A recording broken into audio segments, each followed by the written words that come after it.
Piyada keçidi sürücülərə çətinlik yaradır.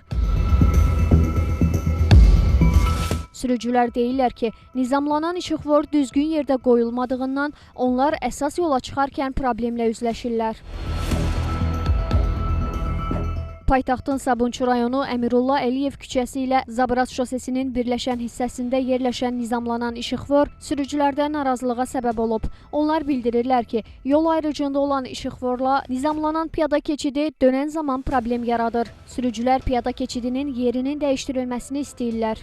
Buradakı svetoforun yeri dəyişilsin, yol ayrıcını keçəndən sonra yox, yol ayrıcına keçməmiş, daxil olmamış quraşdırılsın. Günün çaspik vaxtlarında burada həqiqətən çox acınaqlı olur. Biz məcbur oluruq burada əllə idarə olunan svetoforda qırmızı yanan vaxtı nə qırmızıda keçə bilirik, nə yaşılda keçə bilirik. Raman yolundan çıxan avtomobillərin qarşısını Zabrat yolundan gələn avtomobillər kəsir. İşıqfor burada kəsişmədən sonra olduğuna görə burada tez-tez qəzalar baş verir.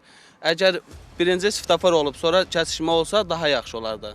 Burada yaşayan sakinlər üçün də daha rahat olardı. Yol ayrıcında çətinliklə dönən sürücülər məcbur qalıb avtobus zolağına daxil olurlar. Bu səbəbdən elektron qaydada cərimə edildiklərini söyləyirlər. Bizim bura gəlməyimiz üçün şəhər istiqamətindən bura maşın axını çox olur. Yəni biz bura dönmək üçün çox gözləyirik. Biz çıxanda avtobus zolağına giririk. Həm cərimə yazılır bizə, həm də rahat çıxa bilmirik. Burada tıxac yaranır. Sürücülərin piyada keçidinin yerinin dəyişdirilməsi istəyi ilə bağlı Yerüstü Nəqliyyat Agentliyinə müraciət etsək də suallarımız cavabsız qaldı. Elbrus Kərimli, Səbuhi Mustafayev, Nərmin Məmmədhəsənli, Xəzər xəbər.